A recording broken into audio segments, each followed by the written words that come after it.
এটা হলো গোপাল ভাঁড়ের সেই বকুল গাছ। এই তলায় গোপাল ভাঁড় বসে থাকতো, দেখো ওর ভিতরে ছাগল ঢুকে বসে আছে।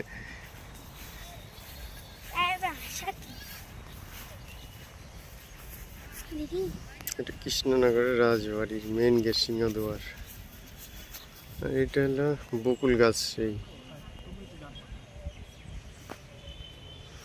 এই পাশে সব কিন্তু ওই একটা মেন গেট, তার ওই পাশে আরেকটা গেট আছে, ওই দেখা যাচ্ছে।